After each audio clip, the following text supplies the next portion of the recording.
Atsuko's asked me to talk about using bamboo to build garden arbors and fences and trellises and that sort of thing.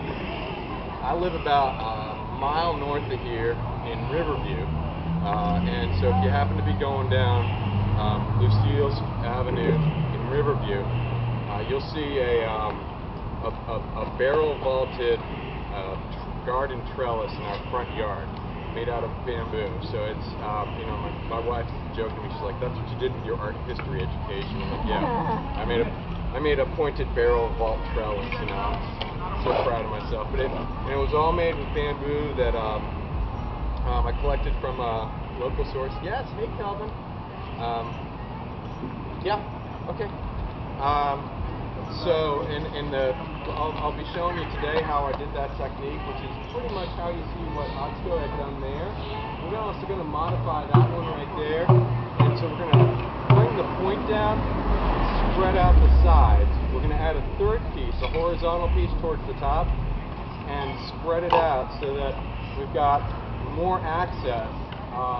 It's not quite as narrow at the top and the shoulders. And we can also continue those points and create what would the art history term would be an arcade, which is a series of arches.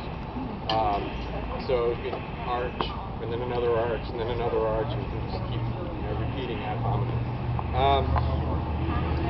So the first thing to start with is bamboo. This bamboo is golden bamboo. About 95% of the bamboo around here is golden bamboo. About 4% is black bamboo, which is like this stuff right here. And then every once in a while, I'll come across something else besides that. So most of the time, it's either golden or black bamboo. Sorry. What's the whole song play? Golden bamboo was brought to Norfolk, as I understand it, by the chief botanist at the zoo about 30 or 40 years ago. It's kind of like the maple or the oak of bamboos. It's relatively dense. It doesn't grow that fast. It's less invasive. There's two species of bamboo that are native to North America, canebrake bamboo and something else. But neither one of them is really good for construction purposes because they tend to go relatively fast, but they're not all that strong, and they snap easily. Golden bamboo, about 60% of the energy of the bamboo goes into what you see above the ground. It's a clumping bamboo, which means that it grows, they'll have a clump of, say, 4 to 8 pieces of bamboo, and once that clump has reached maturity, it sends out a single runner root, which is also called a rhizome, to start a new clump of bamboo. And so while that new clump is starting, it's getting all of its nourishment along that runner root from the mature clump. There's another whole category of bamboo that's called running bamboo. Now in running bamboo, which like black bamboo and canebrake bamboo, once each individual piece of bamboo, which is also referred to as a cone, once that reaches maturity, it sends out a runner to start a new piece of bamboo. So it can spread 4 to 10 times faster. Running bamboos spread 4 to 10 times faster than clumping bamboos.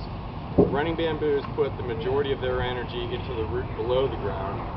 Clumping bamboos put the majority of their energy into the comb above the ground. So for the purposes of building stuff like spikes and trellises, clumping bamboos, much easier to work with. Running bamboos are kind of like softwoods, like pines for instance. They grow fast. They can thrive in less than ideal environments, whether you're talking about soil that's too salty or too wet or too dry or too cold or too hot. Whereas the clumping bamboos like golden bamboo, they're more like a hardwood, like a mahogany or an oak, where they want everything to be, just right. They want to have lots of water and lots of sunshine and good soil. And if they don't have that stuff, they don't grow that fast. So this stuff that I cut down is from a section of a bamboo where it only has about, the soil is only about 6 to 8 foot wide, but it's about 300 foot long. So it's kind of like the grassy strip you see right here. I see him walking away with it. So this piece of bamboo is probably about 4 years old. If you look at the bottom of it right there, it's practically solid right there. It's a tiny little hole. So this piece of bamboo would be really good for building the chainstays on a bicycle. The thick stuff like this, when it gets, the thicker the bamboo is, you have to have a really mature stand in order to be able to support that, and a lot of soil. Whereas when you get to a narrow strip of land, you're going to get lots of thin bamboo like this. If you have a big, broad, uninterrupted patch of land, then you'll get the really big bamboo. Bamboo has a lifespan of about 4 to 8 years, each individual one. When the bamboo has reached the end of its life, let's see if I can piece it up. Yeah, here we go. Drop with the bamboo, the newest bamboo, it's going to be really green. In fact, this is not even a good. The bamboo that just started growing this year is going to be super green. And with golden bamboo, these ridges right here will be white for the first year. If you cut that bamboo and you try to build something with it, it'll just go, because it doesn't have any stiffness. The bamboo gets older, it starts to get brittle. So if you wait for the bamboo to actually fall over on you, just like that, and it's really, you can just crack that. So the bamboo will start to die off from the top down. It'll start to lose its leaves, so you can see, I mean, this is just so brittle.